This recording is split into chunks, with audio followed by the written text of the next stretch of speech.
Namaste sahabat yoga dan juga pemirsa. Kita jumpa lagi dalam channel Yoga Edi. Kali ini Yoga Edi spesial untuk malam Jumat, bincang-bincang terkait tentang cerita abnormal atau cerita misteri yang mungkin akan menjadi pengalaman. Mungkin sahabat di rumah juga pernah merasakan atau mengalami kejadian-kejadian di luar daripada akal sehat atau naluri kita. Nah, saya akan bercerita pengalaman saya waktu semasa saya masih kuliah, di mana saya dengan teman saya itu datang ke kampus, kemudian menuju atau mencari referensi ke perpustakaan. Nah, di dalam perpustakaan itu kita sibuk mencari referensi untuk membuat proposal ataupun membuat sebuah karya-karya tulis yang tentunya bisa menjadikan bahan untuk membedah atau mengkaji sebuah permasalahan di dalam tugas yang sudah diberikan oleh dosen. Tetapi yang menjadi sesuatu yang aneh, dalam perjalanan itu sempat saya menoleh atau melihat ke sebelah bangunan, yang mana bangunan itu berlantai 4. Itu saya melihat di jendela kaca ada seorang, saya rasa itu mahasiswa, saya kira itu mahasiswa.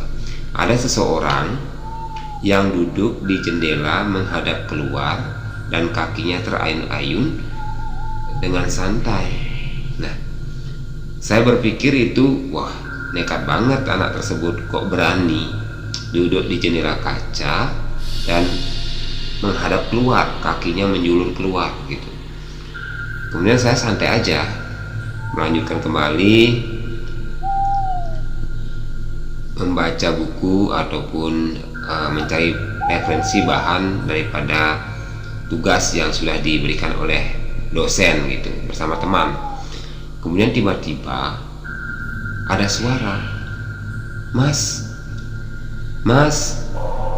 halo Mas. Saya berpikir karena di perpustakaan itu kan tidak boleh berbicara atau tidak boleh bikin keributan. Kita pun berbicara sama teman bisik-bisik seperti itu supaya tidak mengganggu pembaca yang lainnya seperti itu. Kemudian lagi sekali saya, Mas. Nah, saya bingung mencari dari mana sumber suara ini. Saya toleh kiri kanan, gak ada orang sedikit pun yang mencoba melakukan interaksi kepada saya. Kemudian kita jalan lagi menyisir perpustakaan yang paling pinggir. Kebetulan dekat jendela yang transparan bisa melihat bangunan kampus yang berlantai 4 itu. Kemudian tiba-tiba lagi, Mas, halo Mas yang putih dan tinggi, kurus katanya. Hanya saya mencoba memberanikan diri mencari sumber suara tersebut dari mana. Melirik ke kanan, ternyata sumber suara itu ada di lantai 4 dan rupanya gadis yang duduk di jendela tersebut merupakan sumber suara yang mana tadi sudah memanggil saya. Rasanya bahwa sayalah yang dipanggil itu gitu. Setelah itu saya berpikir, apakah dia yang memanggil saya? Kemudian dia langsung, iya benar, saya ini memanggil Anda. Saya merasa, wah ini sudah tak beres ini, saya sudah nggak normal gitu, masa sih gitu. Kemudian udah itu saya cepat-cepat mengajak teman keluar dari kampus tersebut dan pergi sambil menenangkan diri. Dan saya berpikir, waduh ini saya menghayal atau mungkin halusinasi aja gitu. Kemudian besoknya saya lagi ngantar teman ke kampus itu. Kemudian kurang lebih sekitar jam 5, karena kebetulan kuliah sore gitu ya. Jam 5 sampai di parkiran, tiba-tiba ada yang memanggil, Mas, permisi Mas, tunggu dong gitu. Ternyata ada cewek gitu. Dan kebetulan teman saya senggol, ada cewek nih gitu. Dia bilang, mana gitu. ini depanmu mana gak ada cewek. Nah di situ baru saya kaget bahwa yang saya ajak bicara ini bukan manusia biasa gitu, bahwa ini roh gitu deh. Saya rasa roh atau jin gitu. Kemudian dia pada saat itu wajahnya cantik tetapi bersedih gitu. Dia bilang, tolong dong aku, tolong dong gitu. Dia bilang, kamu ini siapa gitu. Saya apa yang bisa saya lakukan untuk kamu gitu. Kemudian dia bercerita, dia ceritakan dirinya bahwa dia itu berasal dari luar Pulau Lombok gitu. Kemudian dia kuliah di kampus tersebut, dan di semester 2 ternyata ada tragedi yang mana cewek ini diperkosa, kemudian meninggal gitu ya, karena panik istilahnya. Yang perkosa ini takut diketahui karena roh itu bercerita bahwa yang perkosa itulah dosen. Jadi dia tanpa sengaja mencekik cewek tersebut dan meninggal. Akhirnya dia dikubur di kebun sekitar kampus itu. Nah, yang anehnya sama sekali tidak ada tersorot atau terpublikasi bahwa mahasiswa tersebut meninggal, dianggap hilang begitu saja dan di DO gitu. Nah, sang roh ini sendiri bercerita bahwa dia juga lahir dari orang yang tidak jelas gitu. Dia itu di luar Lombok ya, disampaikan bahwa ibunya itu merupakan seorang pekerja dunia malam atau di kafe begitu, hanya hamil, kemudian lahirlah cewek ini. Nah setelah dibesarkan dan ada niat untuk kuliah keluar daripada pulaunya dan datang ke Lombok, diizinkan gitu. Kemudian tidak ada sebuah komunikasi yang intens, kemudian tidak ada perhatian yang begitu intens kepada anak tersebut, sehingga pada saat hilang ataupun meninggal pun cewek tersebut tidak pernah dicari sama orang tuanya. Dan itu yang menjadi penyesalan daripada anak tersebut atau roh yang berbicara ini. Nah dia minta, saya sudah bosan menjadi sejenis kunti gitu ya, berkeliaran di sekitar kampus, terikat dengan kampus di mana tempat dia meninggal gitu, karena hanya tempat itu yang dia tahu gitu. Nah dia minta, Mas bisa dong aku didoain gitu, kemudian ziarahin. Selama ini udah sekian puluh tahun tidak ada yang ziarahin, jangankan doa, ziarahin pun tidak ada gitu. Kemudian akhirnya saya takut diikuti terus, ya udah aku gini aja, siap dah nanti kesini apa yang perlu saya bawa gitu.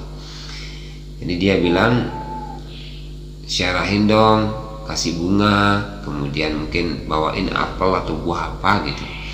Ya saya menyanggupi karena takut dia mengikuti saya.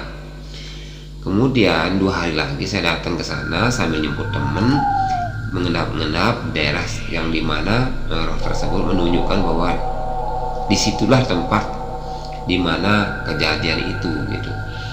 Hanya sambil nengok kiri kanan merasa kayak orang pencuri gitu ya, kayak orang gila. Kita lihat nengok kiri kanan kemudian membawa bunga dan juga buah-buahan seperti apel ataupun jeruk gitu. Ini saya taburkan aja di sana, taburkan, kemudian buahnya juga saya taruh di situ sebagai bentuk saya sudah menyanggupi ataupun bahwa saya tidak bohong gitu, janji gitu. Kemudian dia bilang, dia menangis, dia sudah setiap hari selalu menyebutkan nama Tuhan untuk dibukakan pintu sehingga dia bisa terlepas dari ikatan yang namanya dunia atau roh yang terikat dalam proses kematian yang tak wajar ini.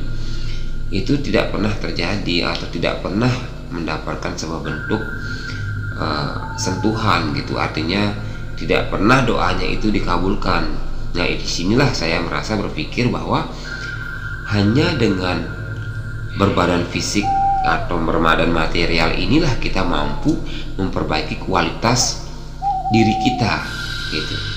Kalau sudah menjadi roh ataupun sudah tidak berbadan fisik seperti ini, kita tidak mampu menolong diri kita sendiri, kita tidak mampu memperbaiki kualitas hidup kita. Nah, di situ saya dapat pelajaran yang secara tidak langsung. Saya melihat roh yang begitu terus berdoa untuk mohon pengampunan, tetapi tidak pernah terjadi. Kemudian saya mencoba untuk meng-cross check apakah ada kejanggalan atau keanehan selama di kampus itu. Hanya ada beberapa mahasiswa menyampaikan bahwa ada salah satu ruangan yang memang dianggap angker di kampus tersebut. Jadi ada sebuah cerita bahwa pernah beberapa dosen setiap menulis di ruangan tersebut pasti keesokan harinya itu ada jawabannya. Seperti itu. Walaupun sudah ditutup, dikunci dan dibawa kuncinya, tetapi sudah dipastikan tidak ada yang masuk ke ruangan itu. Tapi setiap menulis sebuah pertanyaan pasti ada jawabannya. Dan pernah dibuktikan bahwa salah satu dosen menyampaikan bahwa curhat begitu, cerita bahwa istri saya hamil, sekarang dia sudah di rumah, tidak pernah kemana-mana. Kira-kira siapapun engkau ada yang di sini, bisakah engkau melihat anak saya itu laki apa perempuan gitu. Kemudian keesokan harinya benar dijawab bahwa anak Anda adalah laki-laki gitu. Kemudian dosen tersebut berpikir mungkin ada mahasiswa yang iseng gitu ya. Tapi setelah beberapa bulan berikutnya, setelah lahir anaknya itu beneran laki-laki gitu. Dan banyak juga cerita dari segi security dan juga penjaga malam di sekolah tersebut, sering dan kerap sekali ada cewek yang menghampiri, datang seperti mahasiswa, dan mereka sudah biasa melihat ada penampakan-penampakan di sana gitu. Jadi saya berpikir bahwa memang benar kejadian tersebut, sehingga saya merasa bahwa semua ini terjadi bukanlah sebuah kebetulan, bahwa dia memang menampakkan ke saya, memang minta tolong untuk didoakan seperti itu, biar ada keluarga atau orang yang mampu melihat dimensinya dia, itu bisa mendoakan dia, roh tersebut, supaya tidak gentayangan dan bahkan berhenti untuk menjadi roh gentayangan. Nah, seperti itu yang saya dapat tangkap. Artinya setelah itu saya pergi, udah tidak pernah ke kampus itu lagi, karena saya tidak mau melanjutkan lagi hubungan komunikasi, dan juga berpikir bahwa takutnya mempengaruhi psikologi saya, dan seolah-olah nanti orang-orang melihat saya itu wah ini gila gitu kan. Jadi saya berpikir ya udah cukup segitu aja. Nah, itulah kisah saya, cerita saya sedikit terkait tentang berjumpanya dengan roh yang mana minta tolong untuk diziarahin, untuk didoain agar terlepas dari namanya ikatan duniawi, dan kelak dia bisa berreinkarnasi seperti itu. Nah, itu cerita saya. Bagaimana menurut sahabat dan juga rekan-rekan, bahkan pemirsa di rumah? Silakan tulis komen dan juga komentarnya di bawah ini ya. Terima kasih, salam sehat dan namaste.